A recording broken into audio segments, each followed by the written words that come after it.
o ex-governador do Rio de Janeiro, Sérgio Cabral, pediu à Justiça que ele fosse liberado do uso de tornozeleira eletrônica.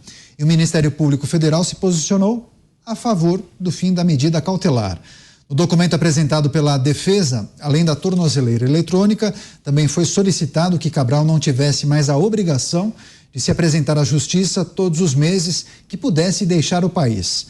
Ao emitir o parecer favorável à retirada do equipamento, o Ministério Público Federal afirmou que a revogação das demais medidas cautelares excede e muito o objetivo da ação penal condenatória. Vou abrir aspas. Sérgio Cabral é réu em pelo menos 26 processos na Justiça Federal do Rio de Janeiro. Fecho aspas. Eu não posso começar com outra pessoa, senão com o Roberto Mota, que mora no Rio de Janeiro e vai poder trazer a sua análise e avaliação. Mota, as últimas notícias relacionadas a Sérgio Cabral são muito positivas para ele, mas são muito tristes, desanimadoras e decepcionantes para o resto do país. Daniel, eu não tenho absolutamente nenhuma explicação para essa notícia. Eu já há algum tempo desisti de entender como é que esse mecanismo funciona aqui no Brasil. O que eu posso, eu estou aqui, você estava lendo a notícia, eu estava imaginando como é que eu explico isso para uma criança. Como é que a gente explica as coisas que estão acontecendo hoje no Brasil para as crianças? Como é que a gente mantém viva nas pessoas, nos trabalhadores, nas pessoas que estão nos assistindo agora, a esperança de que lei, de que justiça sejam mais do que palavras ao vento?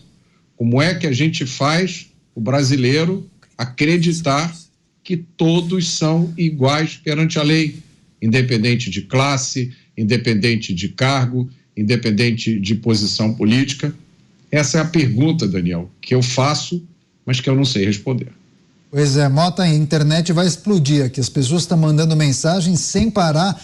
Alan Gani, também queremos ouvir a sua análise e avaliação acerca dessa notícia. Tem várias mensagens, eu inclusive vou usar uma mensagem para repassar a você o questionamento. O Rodrigo Rocha, Alan, enviou a seguinte mensagem: "E Brasil, mais um episódio que reforça a tese do que aqui o crime compensa." Concorda com ele? Absolutamente perfeita a colocação. O crime compensa, porque a gente está falando de uma pessoa que foi condenada a 425 anos de cadeia em 26 processos. E aí essa pessoa está solta, né? Enquanto vândalos que invadiram ali, e aliás tinham alguns que nem eram vândalos, simplesmente estavam perto, a falta de condutas individualizadas, perto ali dos três poderes ou na entrada, mas não vandalizaram, presos, né? Todos presos em massa. Olha como que esse país ele está completamente no avesso. Então a mensagem que se passa é que a corrupção compensa. A gente teve uma miragem alguns anos atrás, onde poderosos foram para a cadeia, e ali teve um sopro de esperança no país. Puxa, a gente caminha para ser um país desenvolvido, onde a lei vale para todos, onde a lei vale para empresários poderosos, para políticos poderosos. A lei, igualdade perante a lei. Mas tudo isso foi anulado, todos estão soltos por aí. A história, inclusive, está sendo reescrita. E se o Brasil tem alguma pretensão de entrar na OCDE, pode esquecer, porque nessas organizações internacionais, corrupção é algo que pega bastante. E um país onde a impunidade é o normal, é a lei, não entra na OCDE. Da mesma maneira, pelo mesmo motivo, a Ucrânia, em 2014, não entrou na União Europeia, porque tinha que fazer uma série de reformas que visavam o combate à corrupção. Não entrou. Então o Brasil virou uma república de bananas. Que investidor que quer vir para cá, onde a corrupção e a impunidade, onde o crime compensa?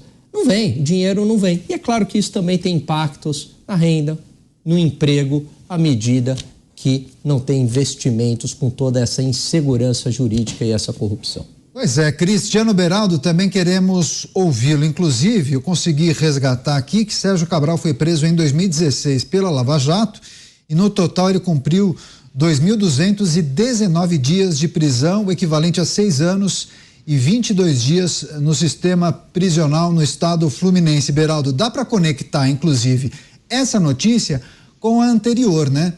Porque foram crimes gravíssimos de corrupção, mas ele acabou ficando um tempo relativamente baixo se nós compararmos com o volume de condenações. O Alan, inclusive, trouxe a informação, mais de 400 anos? 425 anos. Claro que jamais poderia cumprir essa monta, impossível, né? Mas, de qualquer forma, 6 anos preso, Beraldo. Muitos, inclusive, escrevendo isso no nosso chat. O crime no Brasil compensa. Compensa, porque o problema, na verdade, não é a tornozeleira, né? O problema é cumprir a pena a qual você foi condenado.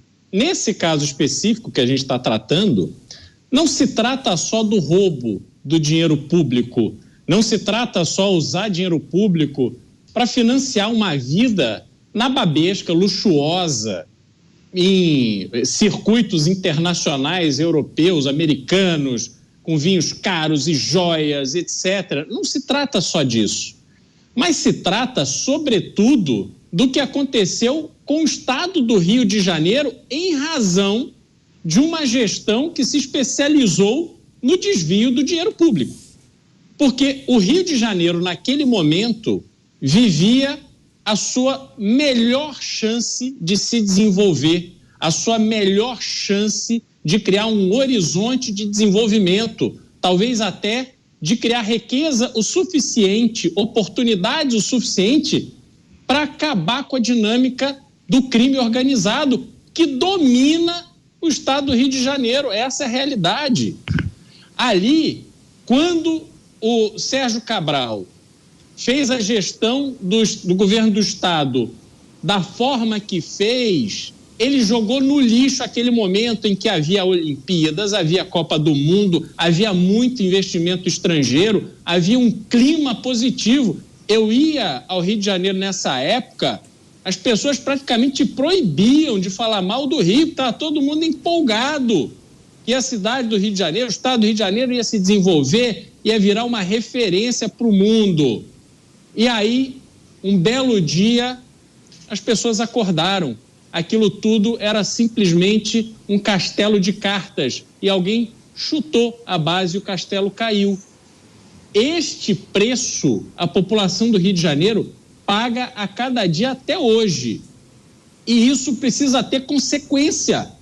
E aí, quando a gente vê essas pessoas que usaram o dinheiro não só para se beneficiar, mas também o dinheiro roubado, o dinheiro desviado, o dinheiro de propina para financiar campanhas eleitorais, concorrendo de forma desleal, incompatível com o processo democrático, quando a gente vê isso, a gente sabe que essas pessoas precisam elas serem o exemplo e muitas tinham que estar até hoje na cadeia.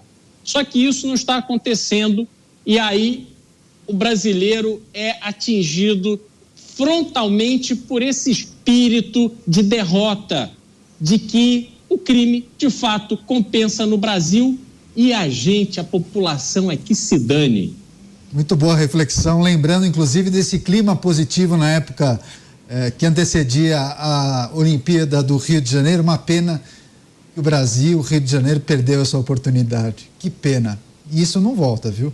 Agora, Zé Maria Trindade, Sérgio Cabral acaba sendo um exemplo, né, uma figura que representa muito bem um Brasil que não acabou, infelizmente.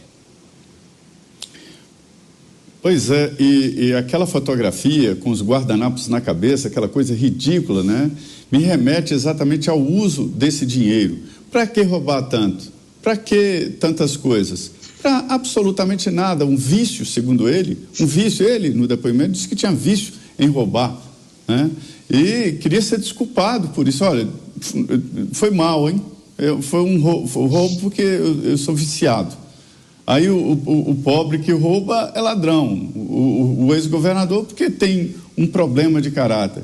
Me lembra as Filipinas, a Imelda Marcos, mulher do Fernandino Marcos, ela tinha 4.000 pares de sapato, diamantes, vestidos, assumir divistas e tal. Então, para que se rouba? Exatamente para esses exageros, ou seja, isso não é possibilidade de se dar bem, ou seja, eu acho que o crime não compensa, eu acho que a corrupção não compensa, o que compensa é a honestidade e você dormir tranquilo, sabendo que no dia seguinte não tem a Polícia Federal batendo na porta da sua casa. Agora, é humilhante e constrangedor ver situações assim como a do Sérgio Cabral. Ele abusou do direito de ser ladrão e roubava nos mínimos detalhes. Dava joias para a mulher, mandava o helicóptero do Estado buscar e levar o pet dele. Quer dizer, isso é constrangedor. E agora encontrar com ele na rua. O que mais me constrange, que mais me deixa em dificuldade, é saber e ter a certeza que se ele não for condenado em segunda instância e for candidato no Rio de Janeiro, é eleito. Isso que me deixa muito constrangido e irritado, né? Isso envergonha o Brasil.